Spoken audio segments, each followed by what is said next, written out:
All right, we are recording. Hi, everybody. Welcome to the podcast. Welcome to Jackass Edition. Right before we hit the record button, we found out that this was an insidious plan by Alec to make Sean and I watch Godzilla 2014, while I assume he didn't watch it because we just found out that Alec is in fucking New Orleans, so strap in, because it's just a TJ and Sean episode, because Gogs I don't even know where Gogs is. Oh, it's like the Lisa episode of the podcast. Yeah. These are the worst. Yeah, we get to talk about Louis Brunel and this is how we used to do it way back in the fucking Stone Age. Yeah. Yeah, so it's just me and Sean. Apparently we've been hoisted on our own petard. Back in the old days, I always wanted to craft a joke about hoisted on your own retard, but I just could never come up with anything. I don't know. There's something there. I don't know. If I was a real hack comic, I'd be like, oh man, the terrorists made me lose my job. I got hoisted on my own retard. But that's kind of coarse. Like, I don't know. It's like a layup. Yeah, so that's not too bad. That's anyway, an SNL joke. Yeah. We watched, Sean and I, apparently only Sean and I, watched Godzilla. The two people that deeply care about Godzilla on this podcast had to watch arguably the worst Godzilla movie. This is without a doubt the worst. Actually, I don't know. I didn't see Godzilla versus Kong or any of that shit, so I don't know. See, that's the thing, like, I want to say that the sequel to this is even worse. The Godzilla King of Monsters. Dude, it's so bad. I mean, this is really... I take it back. This is way more boring than King of Monsters. King of Monsters is really bad, but it suffers from the same problem as this where... And I'm just going to get right into it. One of the things that drove me fucking insane about the reaction to this movie, and we've talked about this 1,000 times, but, like, there's a certain kind of fan of nerdy media, and I'll even, horror movie people are lousy like this, where, like, if a movie is just about their beloved property, then they just love it no matter what, and they're just like with horror movies, it's just like, well, it was stupid, but, like, I love the character, and, it was still good, and it's like, no, it's not. Not good. People love this movie? Because when Alec brought it up, if he hadn't wrote 2014, this movie was a total blank spot in my memory. It was this movie absolutely has its defenders. That's crazy, because this movie is boring as shit. The thing that drives me nuts about this fucking movie is I kept hearing the same shit where people were like, well, it's not that great, but, like, at least I got, like, big monsters fighting. And it's like, you barely got that. There's hardly any monsters fighting in this entire fucking movie. Every time you're about to get monsters fighting, either A, they cut away to do something else, or B, it's so fucking dark you can't see anything. And I mean, it could be effective if it's like I'm sure we'll mention Shin Godzilla a million times. Mm-hmm. If it's something where, like, shit's happening outside and you're just dealing with the tension inside. But this movie's like, let's do the what we do, I guess, before we get to the actual movie. Did you watch, what did we watch last week? I already forgot. Oh, Crying Freeman. No, I didn't see it. I watched The Crow. Dude, it's so good. You gotta watch Crying Freeman. It's so fucking good. I loved it so much. If you don't like it, I'll be shocked. I feel like it is, like, in your wheelhouse. Yeah, for sure. What did you watch this week, Sean? Did you watch anything? I watched The Crow 2024? Yeah, I've seen that. I've seen that movie. Yeah, I completed the circuit. I've now seen all the Crow movies. It's really bad. I don't get it. I don't get the point of the movie. And, like, I know you did a pretty deep dive on it when you saw it.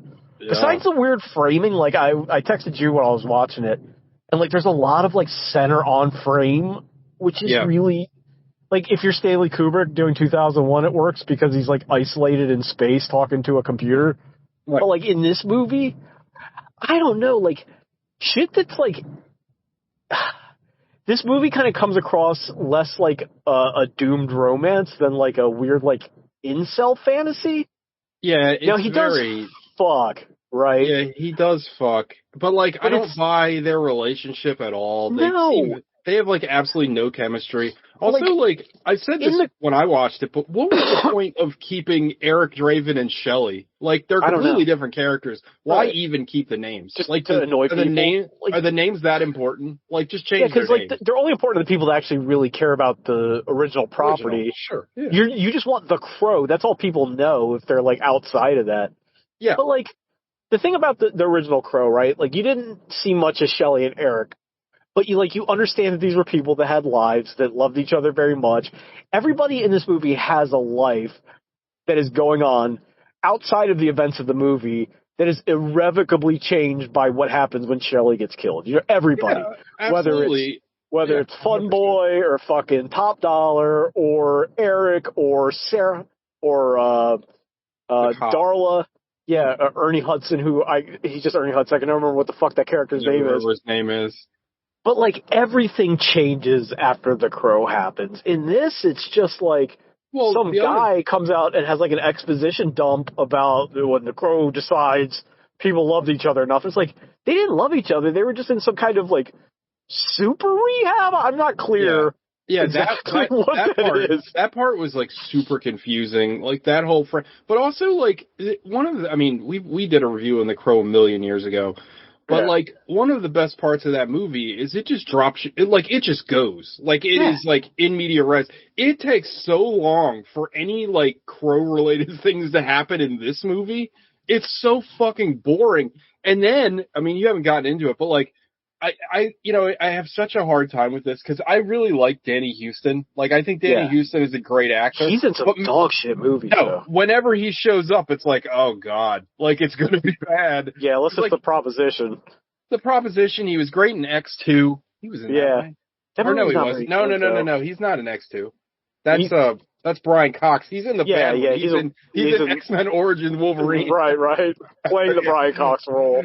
Yeah, that's right. He plays the same character. That's why I thought. Yeah. But no, he's like, I mean, he's great, but like, The Proposition's fucking amazing. But like, he is smoking hot too. In the worst dog shit movies. Like, he's such a good, and in this movie, his character is so confused. Like, he's like a Faustian crime boss. It's funny, I've boiled down most movie villains after watching The Crow into three types of villains. There's the hero that became the villain. There is the supernatural villain, and then there's the real estate villain. Those are basically the three types. And in the original Crow, Top Dollar is a real estate villain. He has some big real estate crime. Danny Houston is some kind of devil vampire or something? Question mark? I have no idea. You'd think that would be more interesting. It feels like the worst combination of like an incel power fantasy and like those like like the Relic type movies, those like vague religious horror movies. You know what I'm saying? And like the other thing is when there is some action eventually happening, it's so boring and not well framed and and you don't care. Yeah, I don't give a shit. And also like I guess, and Eric can't die in The Crow, right? Like unless the bird gets mushed. Well, this one has some kind of strange zombie rule where, like, his body can't die, but they can kill his brain, I think is said. Yeah, I don't know. It sucks. Just take... We've talked about it a million times, between Crowbocop and everything else, but you could do... you could do literally anything with The Crow. Yeah. Like, anything. Why do some, like, bizarre, like, in-name only remake of the original? Like... The only cool thing is, like, there's a couple cool songs on the soundtrack, but that's about it. Like, I like those new wave songs. I mean, the thing that doesn't make sense to me, right, and we've talked about this over and over and over again when it comes to remakes, but, like, if you're going to remake something, right, you'd think you would have, like, an idea. Like, this is what I want to bring to this project. Because, no movie's perfect, and, you could do something where you can say, well, I want to make a more comic accurate version of the movie. Like the original's pretty close, but you could make it closer. You know what I mean? And that's an idea. Or let's say, I mean, I've never read any of them, but there's been like tons of other Crow comic books, and I think there's been like Crow like novels and shit. It's adapt one of them. The Predator. Did you say the Predator?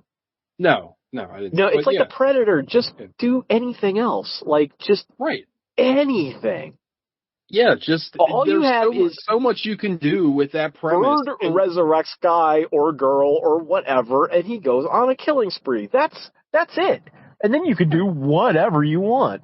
Well, I mean, again, another movie that we reviewed a billion years ago was City of Angels. The Crow 2, yeah. Which we all thought was pretty decent and like a pretty good story. Like, it's different enough from the first one. Yeah. It plays around with the premise. The ending's a fucking mess, but apparently the ending was like heavily like edited and it's the worst thing Harvey Weinstein ever did. But like, I think the movie suffers more of anything than from them trying to make it more like the first movie than if it was just its own thing, you know? Yeah, I agree completely. I agree. I don't know. It was so. It was just such. This new one was just so fucking. Was it just one of those things where they were so deep into it that it's like we gotta make something? Like we've been kicking. I mean, they've been kicking this around for. There's Jason Momoa. There's Bradley Cooper, and then like it's been going on forever. And like Bill Skarsgård, I guess, is trying, but they don't give him shit to do. I don't blame him for this movie. Like, the character is bad. There's really nothing to Eric Draven in this movie. Like, I don't even know what the character is. Also, what the fuck was up with the weird, like, guy that lived, like, between worlds, that, like, weird, like, spirit guy? Oh, yeah, the guy that explains to him how the crow works. Yeah, like, why was that character needed at all? We talked about it before, like, I know he's, like, kind of almost, like, fruity in the first one, but Eric in the first one, like, he's vengeful, but he's still, like, kind of playful, and he's got, like, a heart, you know what I mean? He's, like, kind of a sweet human being at the end of all of it, you know? And, like, this guy's just, like, it's that fucking, I'm all messed up. Like, it's just that, you know? And, like, terrible. It's literally, like, the fucking... Did they have any hope this would make any money? I don't know. Like, I really don't. Nobody could have watched that and went, like, this is going to resonate with people. Even when it came out, like, the marketing was very minimal. So I think they knew they had, like, a huge turd on their hands. I mean, it's...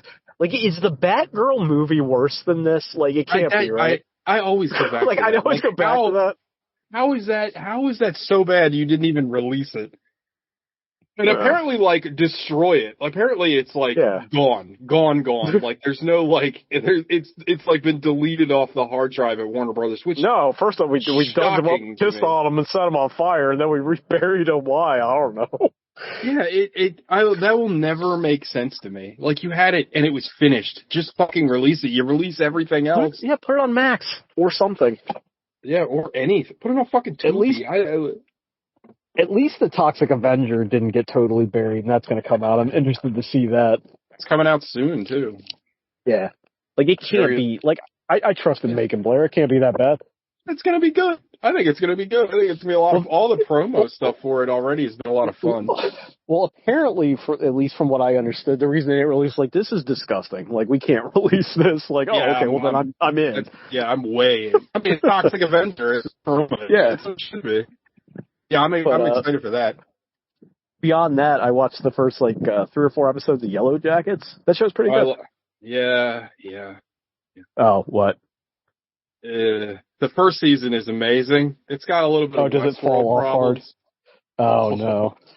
Does it fall off? It turns I'm not going to spoil it, because the first season is really good. You know how I feel about spoilers. Well, no, I'm not going to, go into, story Is it a Twin Peaks thing where, after the first season, they don't know what to do with it?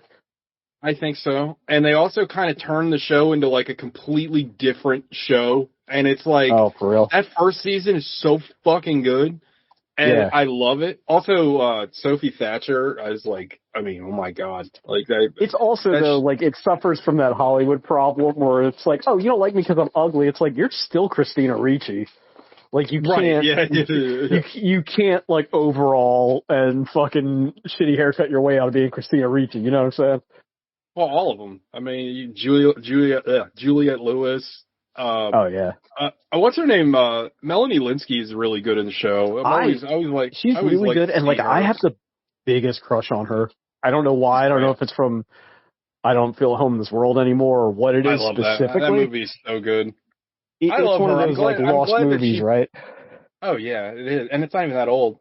I always I'm glad that she's popping up in more stuff, because she was in The Last of Us and she's in this, and I don't know, she's a really good actress that I don't know, she deserves more roles. I think she's great.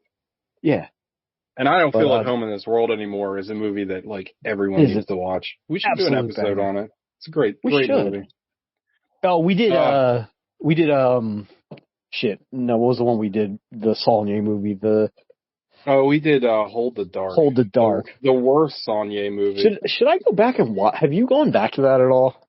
Because I feel like I really don't like it. I really didn't like it. I was so excited and it was so bad. But I know. I remember we were like, he redeemed himself. Rebel Ridge was excellent, so he's back. We were in your apartment like little girls, like, oh, it's finally out. And then it's it was like my experience with what's the Star Wars movie? The second one, the Rian Johnson one, where I'm like looking at The Last Jedi. Like Alec. No, what the God? What was is that what that movie is called? Yeah, The Last Jedi. Where I'm looking at you like I'm like, I don't think this is very good. Yeah. I won't lie. Like, I was in kind of disbelief walking from the theater. I was trying in my head, like, yeah, it was pretty good. No, it wasn't. Like, none of it was good. Like, I don't know. I was like so like heartbroken. I think I was like, God, it was so bad. Yeah, but that's all I watched. I recommend you finish Yellow Jackets. Just be wary of season 2 and 3. I haven't even finished season 3, but I've already heard that people hate it, so I don't know. I really like season 1 a lot. Yeah, because it's funny, because it's like, you know, it's not a story you've never heard before. It's Alive and Lord of the Flies, but like the idea of it bouncing back and forth is kind of interesting, you know. It's done really well. Yeah. What'd you watch? It's good. I watched two things. I watched Andy what's his name? Andy Sedaris's Hard Ticket to Hawaii. Oh shit! It's fucking amazing. Have you ever seen this movie? No, but I've seen of it. You know what I mean? Like You've seen the snake scene. I assume. What?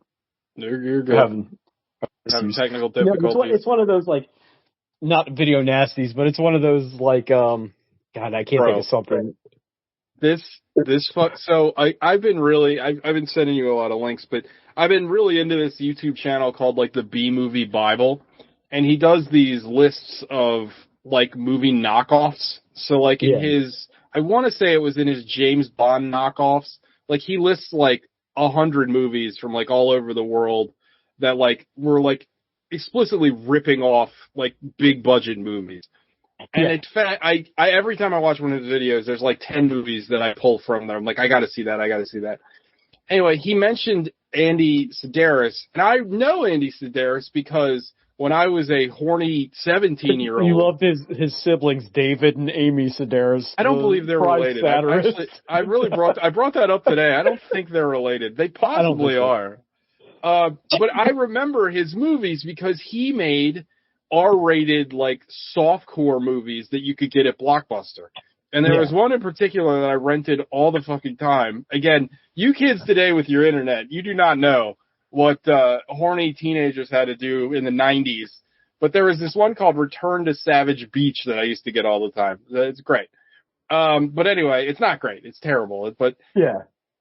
He brought up this guy's movies, and he said that, you know, when he first started, they were still full of like boobs and stuff. They're still basically softcore, but he's like, his early movies, he still was trying to make movies, and he said that they were hilarious, and she showed this clip of there's this scene where the fakest looking snake you've ever seen in your life pops up out of a toilet.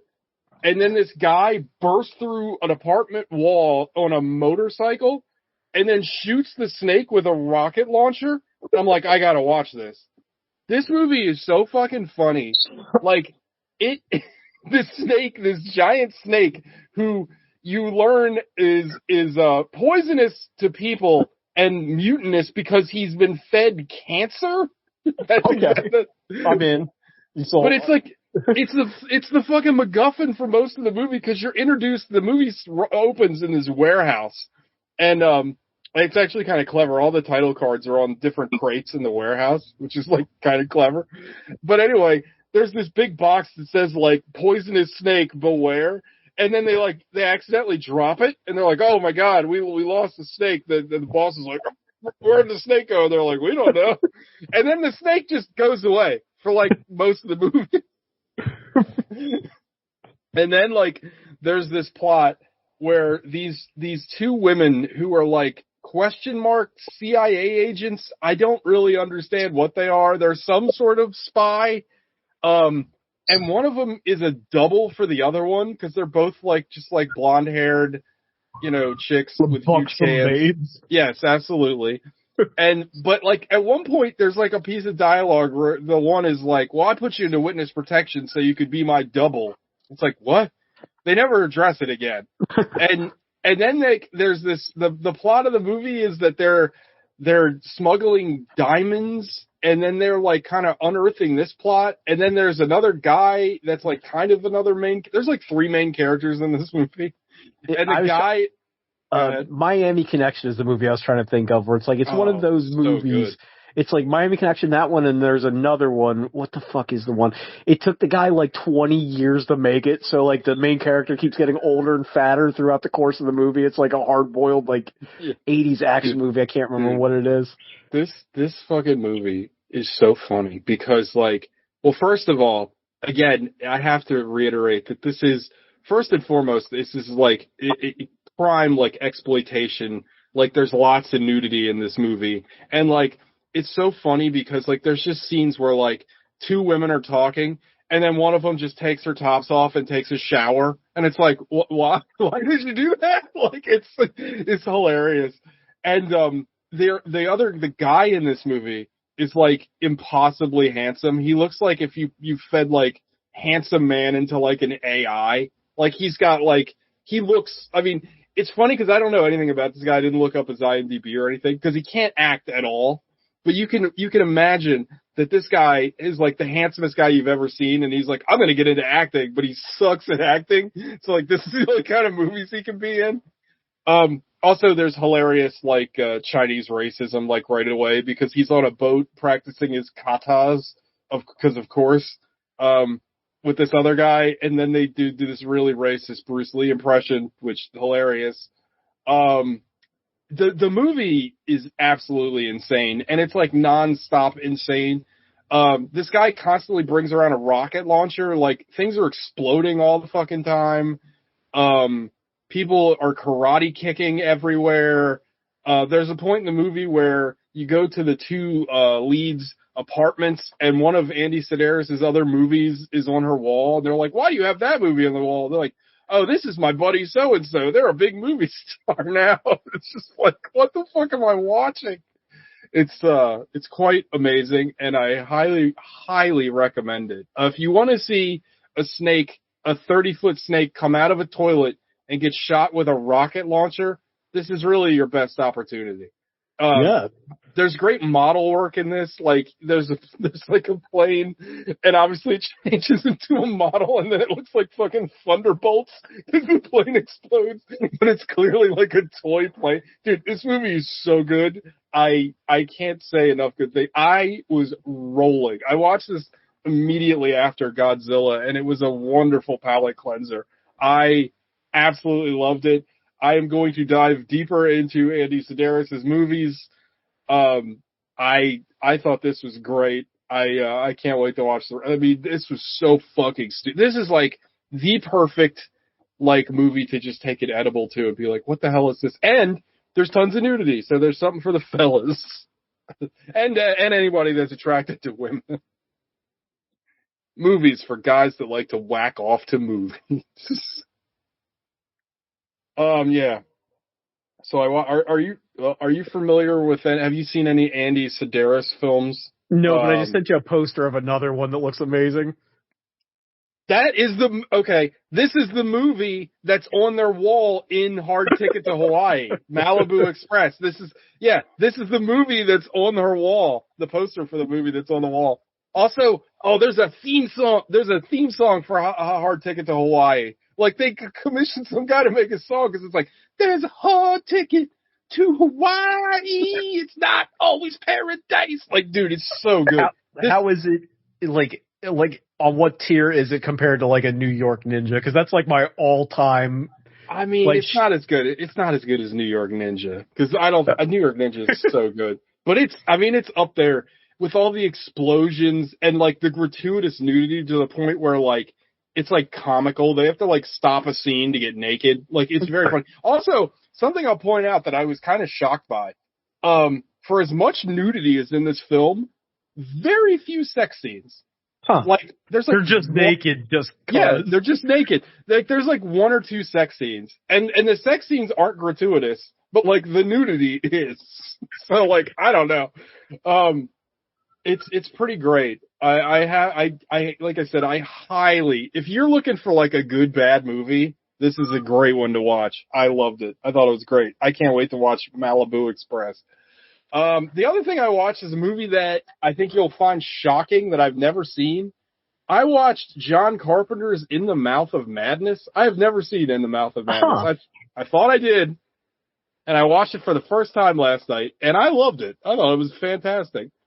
It's really good. Sam Neill. Sam Neill is an incredibly weird performance. Like, shit, what is the name of the writer he plays? Not Fraser. It's like something like Fraser Crane, but that's not it. It's very close to Fraser Crane. But no, he doesn't. He plays the character. The guy who plays the writer, it's like Solomon. No, it's not Solomon Kane. Hold on, I'm looking it up now. Sutter Kane. Okay. But the guy that plays Sutter Kane, that's the guy that played Leto the First in David Lynch's Dune. That guy's been in a million movies. His name is Jorgen Prochnow. Yeah, Jorgen Prochnow is his. Prochnow, yeah. He plays Sutter Kane. But this is a really good movie. The only thing that I felt like, and I hate to say this because I love John Carpenter, but like I think the story is so good and so interesting that like the John Carpenter like kind of hokiness of the movie kind of holds it back a little bit. Like who should have directed it? I don't know, like somebody like an Ari Aster or somebody, or like a not Ari Aster. Ari Aster could do it, but I like a fucking Nosferatu. Now I can't think of his fucking name. Robert Eggers. Oh, okay. Like, or no. I'm gonna erase that, delete that from the pod. I got the perfect guy. Panthos Cosmos, or whatever his name is. Oh, okay. Like Mandy, that guy. Like, that would be incredible if you made that. Like, I'm against remakes, but if somebody wants to remake this, I think you could do so much with it. Cause like, I think the plot is so cool. Like, it's very, I know you dipped your toes into Alan Wake, but it's very Alan Wake. Like, they definitely saw this fucking movie. Cause like, it's about a story being written and the character kind of realizing he's in the story as it's being written. And I love my whole, like, I love movies that deal with like shattering reality. It's one of my favorite. Yeah, you love The Ninth Gate. That's like one of your favorite movies ever. I hate that fucking movie. That movie sucks. That's the worst thing Roland Polanski ever did. Oh, anyway. No, but I really like the movie a lot. Again, like some of it's a little hokey. The effects are really good. Like the special effects of the movie are great, all practical, obviously. Sam Neill, who I really like, it just gives a very strange performance. Like, not strange in the fact that like it's a weird, Lovecraftian movie. Like, strange where like he's supposed to play this like kind of cynical like insurance adjuster, so he doesn't believe anything. He thinks everything is a grift. But like his way of like playing like sarcastic just doesn't read right. And I think it's because he's trying to mask his accent. So he's doing that Benedict Cumberbatch thing where he just says things really weird. And like, I don't know, like his performance is fine. Like he's good in the movie, but like there's something off-putting about his performance and I couldn't put my finger on it. But overall, it's great. I mean, it's classic Carpenter. It's like just over an hour and a half long. I think it's like an hour and 35 minutes long. It's like perfect. And it's a great, like, it's probably the best, like, Lovecraft movie I've ever seen without explicitly being about H.P. Lovecraft. Like, it is, without a doubt, H.P. Lovecraft. Like, yeah. I mean, it's not even like, at one point, like, the monsters you see are, like, tentacle begotten beings that are, like, clearly elder gods. And, like, I don't know, I thought it was really fucking good. I think, I always think Factory Sam has Neill, a Blu-ray. I'm gonna pick that I always up. think of Sam Neill in fucking, what's the one Gogs loves? And I can't, God damn it. Event Horizon. Like he's really good, and I want to like that movie. I really do, but I can't, and I don't know what it is. There's parts of that movie I really like, but as a whole, like I think it's one of those movies where I think I agree with you on this, where I feel like I should like it more than I do because I love the premise and I love the idea of the movie, but like I feel the movie just kind of misses the mark. Like I don't know. Maybe it's a director problem. Maybe it's like a Paul Thomas. Or not Paul Thomas Anderson. Paul Thomas. Yeah, Paul Thomas Anderson. Well, that cast is really good in that too. You got what's his name? Lawrence Fishburne, Sam Neill, the guy whose name I can never remember, who played the bad guy in The Patriot. Jason Isaacs. Jason Isaacs, who's great. It's got a great cast. It's just like I don't know. There's something about that movie that just never. I need to rewatch it. Maybe I'll rewatch it this weekend. While I got you on here, I was watching this guy's list of movies, and they're talking about The Phantom Thread, which is a movie like you and I both like to different degrees. Like I like the movie. I know you liked it a lot, but he said it was his best movie. I was like, that is an insane take. Like I can't sign off on that. I mean, did he not watch There Will Be Blood? Like, I'm sorry, I don't mean to be that guy. But if There Will Be Blood isn't number 1 or 2 on your P.T. Anderson list, like I don't trust your opinion. I mean, There Will Be Blood might be one of the best movies ever made. Period. Let alone just by him.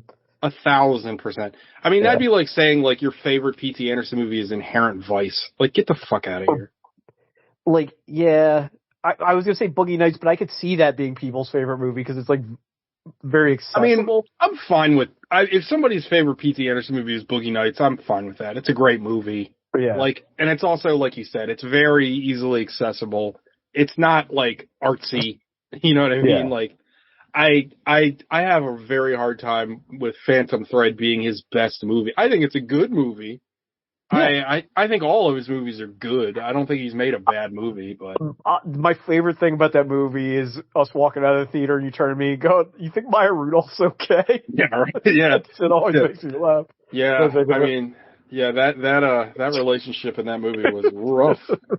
I mean, I felt the same way. I feel the same way every time I watch a fucking Ari Aster movie because all that every Ari Aster movie is about a fucked up family. It's like when I left Beau is Afraid, I'm like, is his mom all right? Because that movie is all about how like his mom is ruining his entire life until he dies, and it's like, what's the short movie? Was that him that made that short? Oh yeah, something about the Johnsons or whatever. Yeah. Oh god, yeah, that was rough. Good movie though. Yeah, I want to say this movie I'm trying to think of is Deadly Prey, but I don't think that's it. There's some movie where it's like I said, a shitty like schlocky action movie where they had to shoot it over like a couple years. And it finally got released by like Alamo or one of those people. Mm-hmm. Like a loss. I don't know. It's gonna drive me nuts. You gotta watch that B movie, the B movie Bible, like his Terminator knockoffs, because he gets into a bunch of the what's that guy's name that made Cyborg, the director? Oh, Albert Pyun. Albert Pyun, he gets into like a ton of Albert Pyun movies that I've like never heard of, but now I instantly need to watch. I'm like, hell yeah! Like I don't. Does he talk about the Billy Blanks vehicle TC-2000? He absolutely does.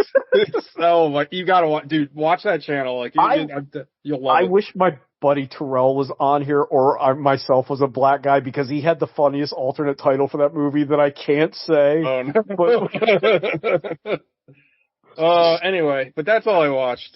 So I guess we got to get into Godzilla 2014. Godzilla 2014. Has Alex seen this movie before, do you think? I don't know. I bet not, because he doesn't like Godzilla movies. Remember, we brought that up before. He did like Shin Godzilla, oddly enough. I think he did, right? I remember him liking it. Yeah. I think we all love that. This is directed by... I found it. Dangerous Men, Draft House. That's a release. Dangerous Men. I just sent you this. This is directed by Gareth Edwards, or as he's known on the show, the bad Gareth. Not to be confused with the good Gareth Evans, who we all love on the show. That's fucking crazy that those guys' names are so close. Like, they should make Gareth Edwards change his name. Like, he should be Gary from now on. I want to say Gareth Evans has a new movie coming out he's got a new movie coming out this year with Tom Hardy called Havoc. Yeah, it's a Netflix movie. It comes out, dude. It comes out in a week. Is it about Alex Summers? April 25th on Netflix. Holy shit! I didn't realize it came out. I'm in. Yeah, well, you know what? I forgot that he must have a deal with Netflix because remember, Apostle was the Netflix original. You know what's funny about the bad Gareth, the current Gareth in the meta, is that like we're always like he directed one good movie, but it turned out like that the evil suits at Disney actually made his movie watchable. Yeah, well, I kept hearing that movie. Well, it's funny. The last movie he made, The Creator, I either heard it was really good or it was the biggest piece of trash. I've never seen a movie like so much divisiveness on like the reviews. But it's got what's his name in it? I like David Washington. That's his name, right? John David Washington. John David Washington. Yeah, he's the lead. I don't know. I kind of want to watch it. It looked interesting. It seems like kind of a boilerplate sci-fi, like AI premise, but yeah. Yeah, but I'm like, you know me, I'm a sucker for if it's a boilerplate sci-fi movie but has an interesting like visual aesthetic, I'm like, yeah, I'll watch it. Yeah. But anyway, man, we really don't want to talk about Godzilla. What's there to talk about? This movie... It sucks so much. I texted TJ while we're watching this movie. I was like, my favorite part of movies is when you can't see them at all. I was watching this in, like, ambient daytime light, and there were legitimately parts I could not see. It just looked like a black screen with, like, a gray thing wiping across it. And it's like... And it's not even, like, in a fun kind of, like, scary way. It's just really dark. And you just can't see it. This movie, I know that it costs like $100 million or so, because I think Shin Godzilla costs like $10. It cost $160 million. Except for the Godzilla, which we could quibble about the design, but like I think the effect looks good. The design is fine. A lot of people have problems with the design. I don't like its face for some reason. I don't know why. The design to me isn't the problem with this movie. Like, it's fine. Like, I'll give it credit where, to me, they did a good, unlike the whatever, 99, 2000, whenever that movie came out. Unlike that movie where they turned Godzilla into a fucking dinosaur and I hated it, this is like a redesign that still looked like Godzilla. Like, I'd give it credit for that. Like, I didn't have a problem with the design of it.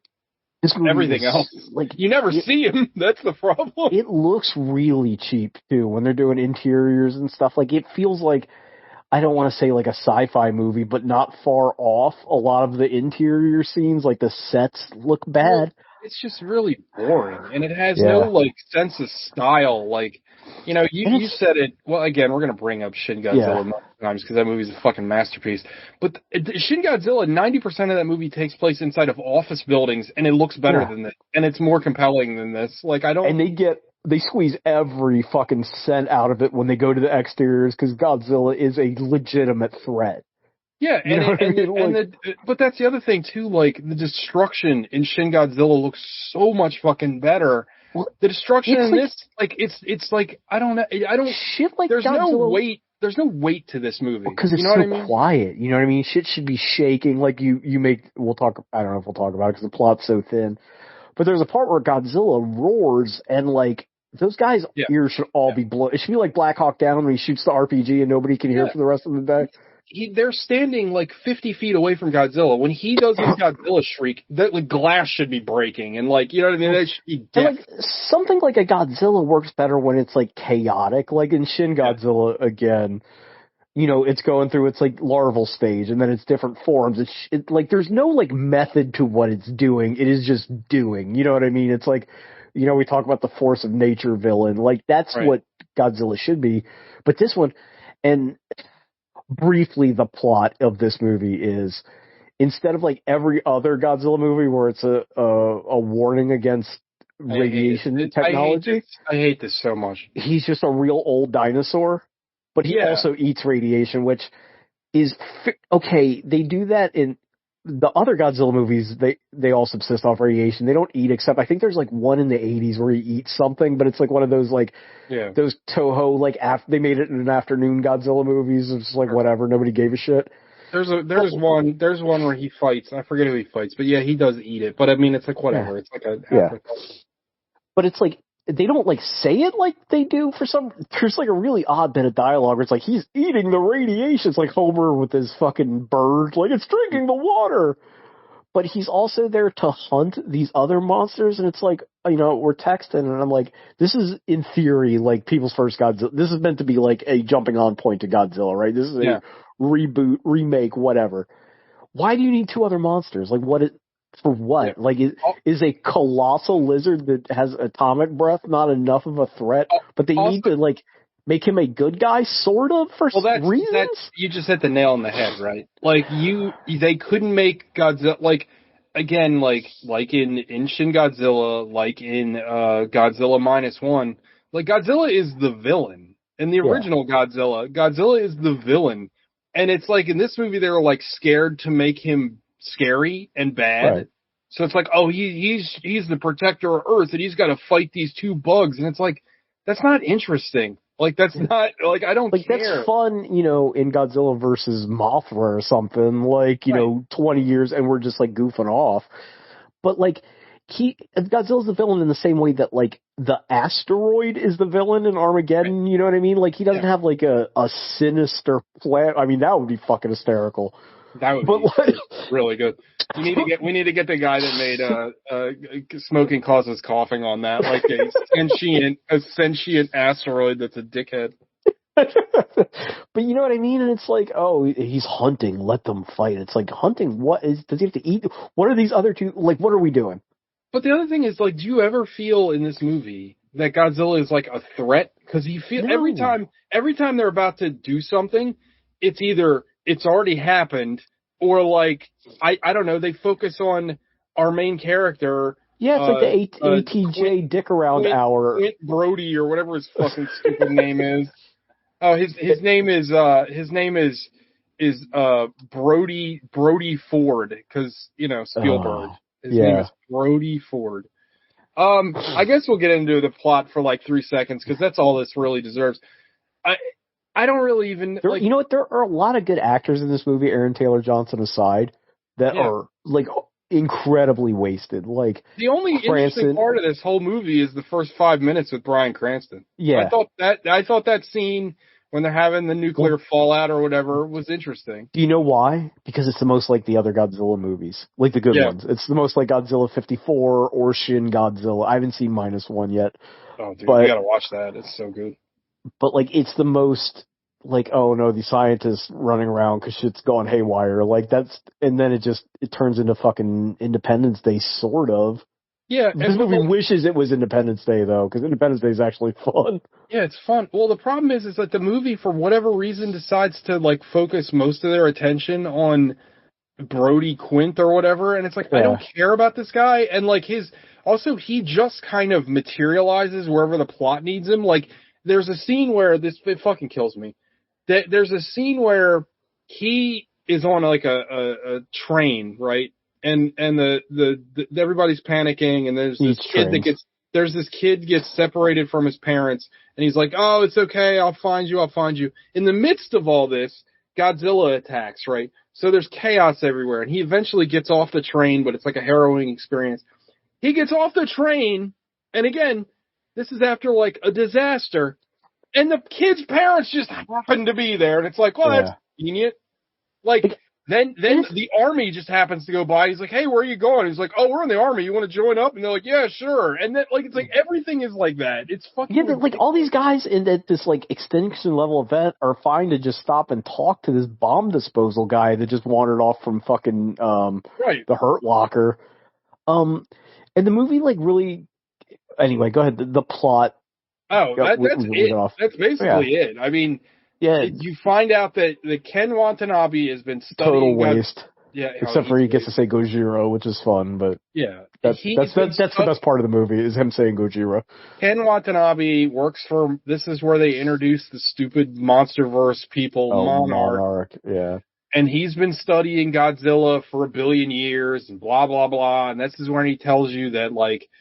I guess, like, when we set off the nuclear bomb testing and all, that wasn't testing, that was to try to, like, kill, like, fucking kaiju or something, or kill Godzilla, I can't remember or care. It was fucking dumb. They find these big, like, chrysalis pods all over Earth, and that's where the fucking Starship Trooper ass bugs that Godzilla fights pops out of. The Mutos, which are an acronym, like who could give a fuck?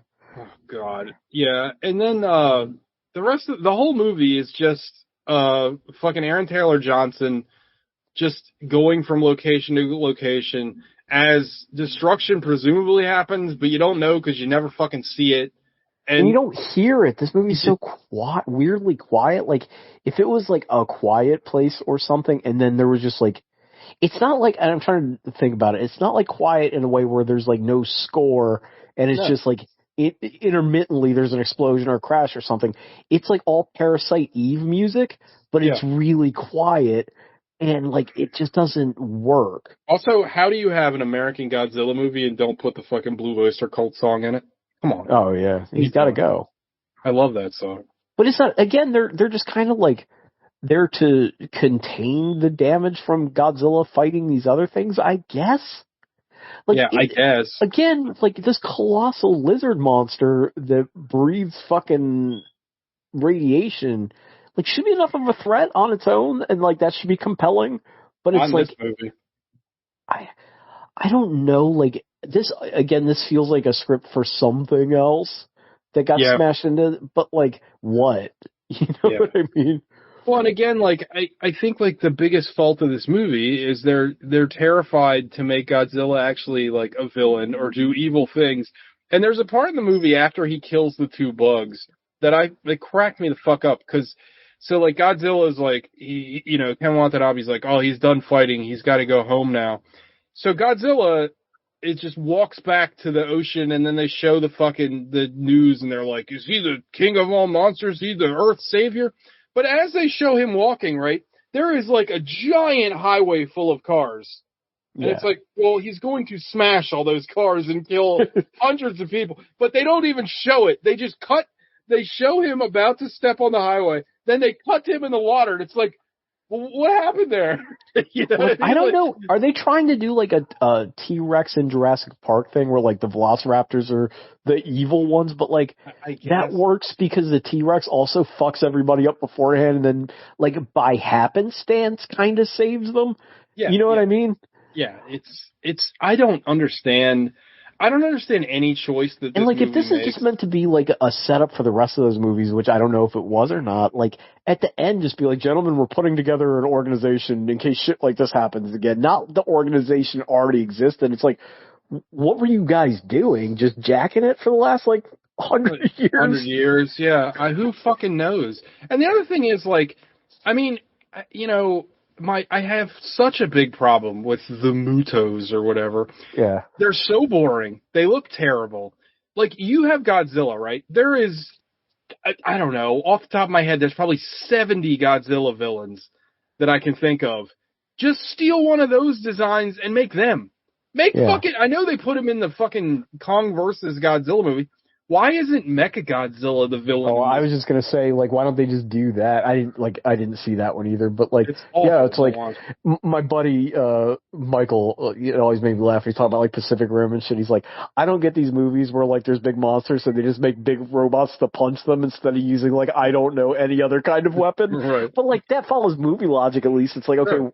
Well, the only way we can fight a Godzilla is we made our own Godzilla, but with missiles and shit. You know it's fucking awesome. And Godzilla rules. It's great. Like, it's such a weird, like, everything about this movie is weird and boring. And, like, I know I can already hear people say, well, Godzilla wasn't the main focus in any of the movies. It's like, yeah, but those movies had other things going on. Go watch Godzilla -1. The actual story in Godzilla -1 is fucking great and heart-wrenching. And the threat of Godzilla is always there. And, like, there's no... Also, doesn't like, feel threatened. Like, what does he really fuck up in this? Nothing. He doesn't do a fucking thing. There's that scene in Shin Godzilla where he just, like, his whole head opens up and that beam of atomic breath destroys the entire city. Like, it's fucking fantastic. Yeah, I mean, I don't understand. Like, he can't step on a hospital or something. And to be fair, I wasn't really paying much attention for most of it because it's a lot of people.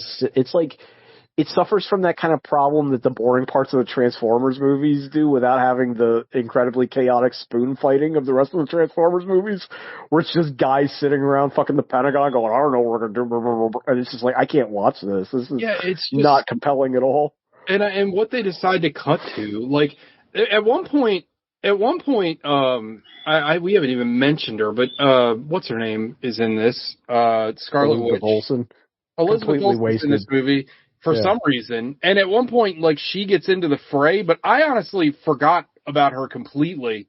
And then she shows up again, conveniently, just shows up in the where the rescue operation is, and it's like, oh yeah, you're in this movie. He gets home from fucking outer heaven or wherever he was stationed, and he's home for like 2 minutes, and they call him, and it's like, oh, I gotta go to Japan, Dad's going crazy or some shit.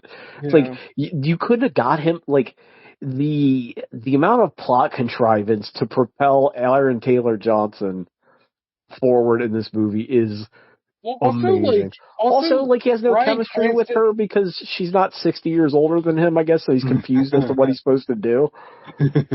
Yeah, and Bryan Cranston is like, I don't know, that whole, as much as I thought that the first 15 minutes are actually pretty interesting, you could cut that whole part of the movie because it doesn't really matter, like, at all. Like, I don't know, it's like, I don't understand this movie, like, at all. Like, couldn't Godzilla directly kill his dad? That would have been something, right? But again, it's like they're scared to make Godzilla a villain. They're scared to make him do anything bad. Because he couldn't just, oopsie, fall down and sit on him, and Godzilla could get all embarrassed. Yeah, I don't know. The whole thing is just a mess. And its biggest crime is that it's just so fucking boring. Like, it's just... people say the 54 Godzilla is boring. I don't find it boring, but, I disagree. The problem is with this versus that, the thrust of the 54 Godzilla movie and Shin Godzilla to an extent is the people and, how they're reacting to the crisis, right? And not to put too fine a point on it, but Shin Godzilla, original Japanese. Godzilla, and Godzilla -1, all those are statement movies. They're all about the horrors of war. Shin Godzilla was about that nuclear fallout that happened in Japan. And the failure of the bureaucracy. Right. They had something to say. This movie has nothing to say. This movie is just like, hey, we made Godzilla again. It's cool? It's that weirdly American, and maybe in other countries, but it seems like they have a better handle on this, where it's like, oh, audiences won't care about the people if we don't have one specific person they're meant to care about, right? Like we can't imagine being part of this, massive governmental organization or, whatever, this huge office building filled with people. We're that's more relatable than being this fucking bomb disposal jerk off that's walking around the country hey, what you doing there, Sarge? Can I tag along? You know what I'm saying? I don't understand that fucking, I don't know. Every decision in this movie makes very little sense. Yeah, and it's there's that scene that they even put it on the fucking poster, and I remember they put it in the fucking trailer, where they do that Halo drop, and I remember that getting pretty heavily advertised, and it looks like shit. It's not interesting. The Halo at all. Drop in Reign of Fire was way better movie. I'm standing on it. Reign of Fire over Godzilla 2014. Yeah, I don't know, man. This movie kind of sucks. It doesn't kind of suck. It sucks a lot. It's I think that's everything. I can't believe it made money and spun off 8 other movies. I really can't. It didn't do that well, which is one of those things where it made $529 million on 160. So it was successful, but it wasn't a wild success. Yeah. You know what I mean? Yeah. You know the math. They double 160. Right. So basically, it broke even, made $100 million or so. I wonder what the sequel made. Let's see what the sequel made. I bet you the sequel was cheaper. That sequel is real bad. I haven't seen it. The sequel made less. How much did it cost? $200 million. Oh fuck. $200 million and a box office of $387. Why do they keep making these fucking things? I don't know. Skull Island was kind of fun. And the second one, dude, is all about these eco-terrorists. Dude, it's so fucking bad. Kong versus Godzilla. What did that make? That made these movies don't make a lot. Why do they keep making these things? No. Godzilla versus Kong, $200 million budget, 470 box office. Again, it made money, but it's not like it's not like blowing things away. Oh, that's the shit. Oh my god, dude, I forgot they made a second Godzilla versus King Kong. They did? My god, yeah, it was called New Empire. It came out last year. Oh no, no, remember idea. It was the one where King Kong had like a power glove. No. Oh, you didn't see the? Oh, I kept saying. No. Okay. All right. I feel less crazy. So this is fucking nuts. This is really insane. So it's funny to watch box offices like this. So the second King Kong versus Godzilla, $150 million budget, 571 box office. That one made the most out of all of them. But and it's still not like crazy. It's not like Endgame money. You know what I mean? Yeah. Like also a fucking R.I.P. Adam Wingard who directed both of those. God, I used to. When's the last time that guy made a good movie? The Guest. It's been a long time. Did he do The Guest? He did do The Guest. Yeah. You know what? God, is it The Guest? Because it's like Blair Witch and then I'm looking right now. Yes, the last good thing he made was The Guest. What's he got after 2014. that? God, he made The Blair Witch, which was bad. I watched that. He made Death Note, which I've never seen, but I've heard is horrible. Godzilla versus Kong, Godzilla versus Kong 2, and he's got a new movie coming out, TBA called Onslaught. Is it man? It's about the X-Men villain, yeah. Jesus Christ! He made a movie in 2011 called "What Fun We Are Having." 4 stories about date rape. Yikes, buddy! What the fuck is that? The Guest is good. Oh, that is yeah. That is I don't know about that one, Adam. Spicy.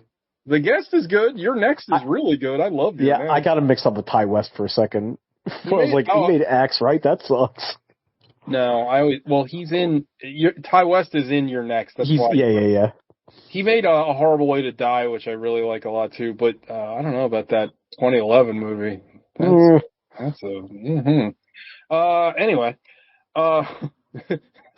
Go watch. You want to watch something? Watch Godzilla Final Wars. That shit's fun. Shockingly, this movie, 4 stories about date rape, did not receive a theatrical release. I wonder why. Due to rights issues. I don't think it has anything to do with rights issues, buddy. Jesus. I guess Miramax probably owned the rights to date rape. All right, okay. But yeah, watch Final Wars instead. That's fun. You want to watch a fun Godzilla movie? There's a ton of fun Godzilla movies, man. Final Wars is not good, but I do love it. Also, I think Don Fry's in that movie. Dude, Final Wars is great. I love my personal favorite from that era, the Millennium era, if you will, is Godzilla versus Destroyer. I love that movie. Is it Godzilla 2000, the one where it's like, fuck America, we're taking it back? That's fun. That's the one where they kill the American Godzilla in that one. It's funny. Yeah. Yeah, that's a great movie. All right, 5 Knuckle Shuffle time. Sean. What do you think Gogs would have thought of this? I have no idea. I feel like he would have gave it a 5. Yeah, I feel like he'd be really bored. I can't see him liking this movie. Yeah. Me. The real question is, what would Alec give this movie? A 3. Yeah, he doesn't do boring, and this is very boring. Yeah. I'm going to give this a 1 because it is intensely boring, and like it's something that should not be difficult. Like it should not be hard. It really shouldn't. To at least make it like propulsive. It might not be good, but at least have shit happening. Like, and I know like, you got to have the big third act, blah blah blah, and Jaws. I know Jaws is an accident, but it's like, I would rather watch like them just tearing ass through the city for 2 hours and like get bored of that than be bored all the way up until the big reveal and then also be let down. Yeah, you know what I mean? 100%.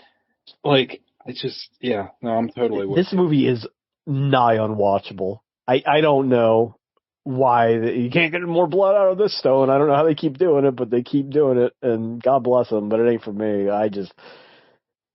Skull Island is not a good movie, but it's fun.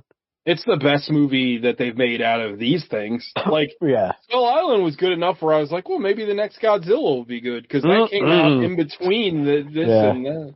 And it sucked. And I think Alex said that Monarch TV show isn't bad, but like, I'm sorry, I'm not going in. I'm not jumping.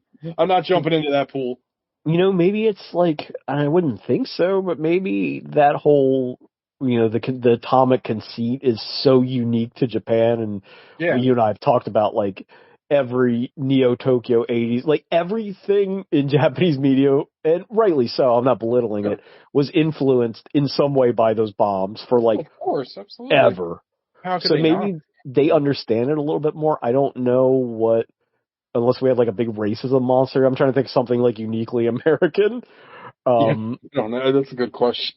Yeah, like I don't know what our I don't know, some giant trans volleyball player destroying everything. Like I don't know what our net. That would certainly piss off a certain demographic of people. But he didn't even destroy any of the cities. He's not even as good as the regular girl monsters. They fucking they destroy like Topeka, and they don't destroy anything like big. It's just like okay.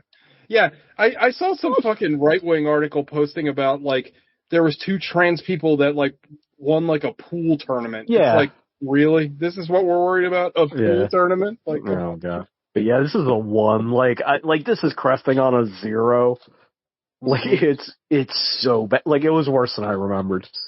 Because I remembered like, the last 15 minutes at least there's shit going on, but nothing really happens there either. There's a lot of like, somebody described Star Trek the Motion Picture is a series of glory shots of the Enterprise. That's kind of what the end of Godzilla is. It's just a series of glory shots of Godzilla and these 2, like, I think you call them Starship Troopers monsters, like making out or something. Yeah, they just look exactly like the bugs from Starship Troopers. But those work better because they don't have faces and they're scary. They were cool. These have like eyes and shit, and they just look goofy.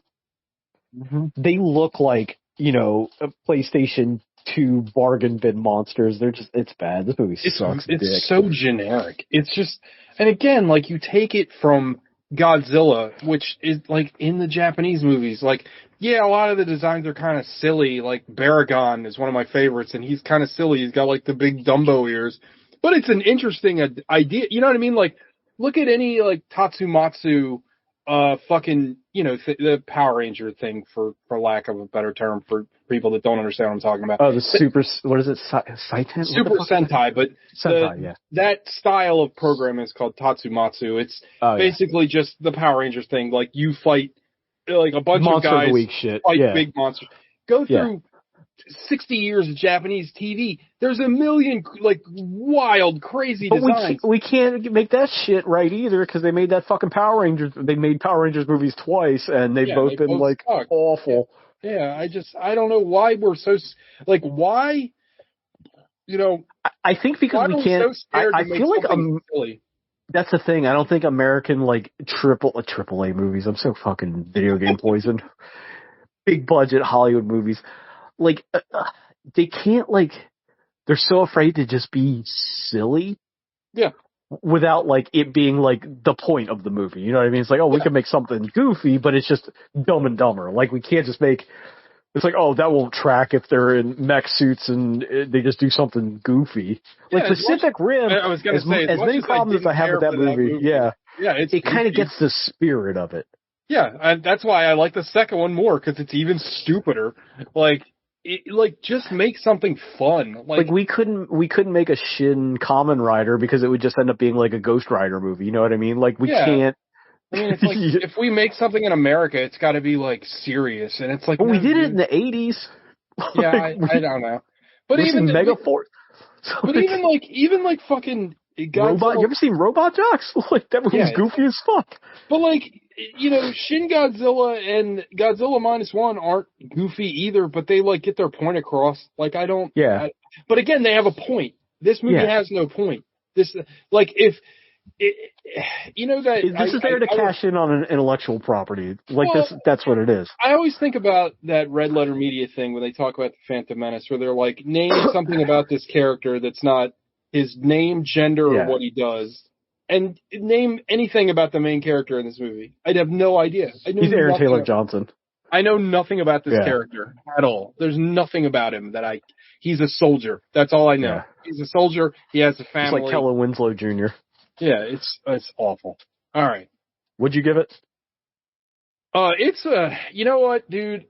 I'm giving this, it's a 0 for me, dog. As you were talking, I was trying to think of reasons why to give this thing a 1. I can't do it. I hate this movie. I think it's terrible. I think it's fundamentally terrible. I can hardly see it through most of the film. There's no part of this movie that I'm like, oh, that was cool. You know what? I'm going to amend my score then, too. It's also a 0 for me. I can't, Yeah, it sucks. I mean, the thing is, I started the show by saying that this movie has its defenders. And I know people have talked about, well, it's cool when he uses an atomic breath. And my retort to that is it's kind of fucking lame when he uses it. The first time he uses it, nothing happens. And then the second time he open mouth kisses the fucking bug and then blows its head off. But even then it's I don't care because I just want the movie to be over. I hate it. I hate this fucking movie so much. And I hate fucking, I don't know, man. This is Aaron Taylor Johnson, we didn't talk about him much, but he is an absolute charisma vacuum. He's so bad. He's gotten better in recent years, I will say. I've seen him in a few things, and I like him a little bit more, but he's awful. And he's great in Nosferatu. But he's terrible in this. And I'm this might be a little far afield, but this movie reminds me so much of The Departed. Okay? Follow me on this one. This movie takes something that I love from a foreign market and adds all the America crap to it, and it just wrings it out of anything that's creative or interesting. And it's just like The Departed. You have to add a love interest, and you have to add another hour, and you have to do this, you have to do that, you have to say the N-word 50 times. And then you got fucking Infernal Affairs, which is a nice, clean, quick movie. You get to the point. It's fucking awesome. It's emotionally impactful. It's great. Probably cost $100 to make. It's great. Godzilla 2014. It's we gotta have a fucking soldier in it. It's gotta be about family. It's gotta be about this. It's gotta be about that. We can't fucking have Godzilla be a bad guy. We can't show fucking people. We can't show actual devastation of fucking buildings falling over and people dying. No, we can't do that. You wring it out of anything that's fucking interesting. You know what? I'm going to say a wild take right now. You know what would have been good on this movie? What's that? You know who would have been a good director for this fucking movie? Who? You know what I'm going to say? Zack Snyder. Yeah. He would have directed the shit out of this movie. Hell yeah. You know what? This was his project. He would have done, as much as I can't stand the guy, he directs destruction and he doesn't give a shit about people. How has Guillermo del Toro never gotten involved? You know what? Give me a Guillermo del Toro directed, Hideo Kojima written Godzilla movie. Oh yeah. I was gonna say let your boy from Eva direct it, but he already did that. Yeah, he already made a Godzilla movie. It was a fucking masterpiece. Do it again. Yeah, make another one. I'm fine with that. Keep making them. I still need to see Shin Ultraman and Shin Godzilla. Yeah, Shin they're all on the Plex. I highly recommend it. Do you got a pick for next week? Kinda. Did you ever see Rage with Ken Watanabe? It's a 3-movie anthology. I kind of want to pick that, but you can vamp for a minute and all. Rage, huh? It's 3 vignettes. That seems that it's a vignette film. I believe so. You're gonna put Alec through a vignette film? I don't know. Well, he made us watch it. I will die on the hill that fucking both Vanya and My Dinner are they were better compelling movies. They were both especially My Dinner with Andre. They were both better than this. I got a pick. You know what? Fuck Alec. I'm picking Kraven the Hunter with Aaron Taylor Johnson. Oh no. It's already on the Plex. It's funny. You know what he's in? You know what Ken Watanabe's in? What's up? He's in that fucking Creator movie we were just talking about. Yeah. He's also in The Last Samurai, but that movie's really long. I don't know if I've ever seen that. It's pretty good, if I recall. Oh my god, do you want to guess the runtime on Kraven the Hunter? Go ahead. 127 minutes. Oh, you gotta be kidding me! Are you serious? Jesus. Let me keep vamping for a minute because I don't even know if I'm that committed to that bit. Yeah, that's rough. You could pick the sequel. You could pick Godzilla King of Monsters. Oh God! I mean, there's other actors in Godzilla. I mean, there was plenty of. You could pick Bryan Cranston. You could pick Aaron Taylor Johnson. Did you ever see Martha Marcy May Marlene with Elizabeth Olsen? That's really good. I don't know how well that'll go over, though. I have seen that. It is good.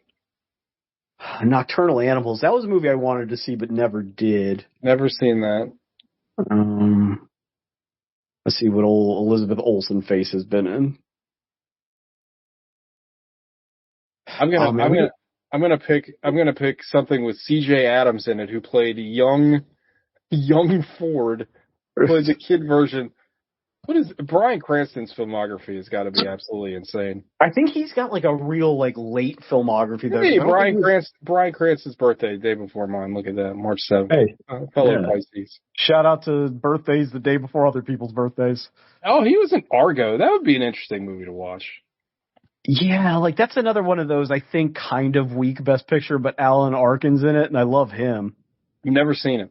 Oh, he's in that Power Rangers movie. Ken Watanabe and Bryan Cranston are both in Isle of Dogs, which is a movie I like a lot. It's like the only Wes Anderson movie that I like. He was in the. I know what I'm gonna. I got one. Yeah, I got one for you. This is a weird callback that I think before we even started recording. Bryan Cranston is uncredited, and he's in The Disaster Artist. I saw that, but I think. Oh, and he's Zordon in the Power Rangers movie. I might pick one of these Armitage movies. Is he in all of them? He's in the Armitage movie, the anime? Yeah, he's in the Macross Plus miniseries, too. Shit. Well, they have a movie version of the Macross. Oh, he's the voice of, like, the fucking Zentradi guy, isn't he? Oh, shit, yeah. He's also in the Super Dimension Force. God damn, I didn't know he was that, I didn't know his weeb credentials were that thick. Oh, how did I forget this? How did I forget that Bryan Cranston was in fucking Drive? I totally forgot he was in Drive. Yeah, that's what I was going to pick. You should pick Drive. I love Drive. Yeah, let's do Drive. Let's pick Drive. I kind of want to make the Alex fucking Macross Plus. Alex gonna fucking hate it, but it's fine. Oh, and he's a Techno Man or Tenko Man. What is this? I didn't know Bryan Cranston did so much anime work. I know, right? Like, I mean, he's got a good voice. That tracks. Yeah. Armitage 3 Polymatrix. Dude, I liked Armitage. Those movies are cool. Yeah.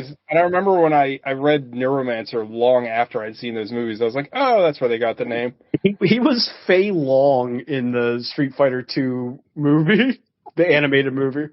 Fei Long, the Bruce Lee character? Yeah. It's fucking credited as Phil Williams. Oh, God, I need to listen to that dub. It's probably embarrassing. He's probably like, oh. The Super Dimension Century Orgus 02.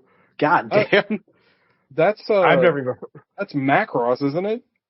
It's often thought to be a sequel to Macross, but this is another one of those like Stitch things. Yeah, let's just do Drive. All right, we'll do Drive. I'll put Drive on the Plex. I think it's already on there, but I can't. Everybody tune in next week and be heartbroken when Alec hates Drive because I don't know. I'll quit. He's gonna hate it. There's no way. Well, maybe not. I mean, Baby Goose is heroic in that film. It's not like he does heroic things in that movie. And he fucks Oscar. What's her name? Oscar Isaac. Oh, Oscar Isaac's in that movie. That's right. I forgot about that. Yeah, he gets it. All right. Drive next week, everybody. That's the show. You know what to do. Eat your own ass. Eat your own ass. All right. Bye-bye.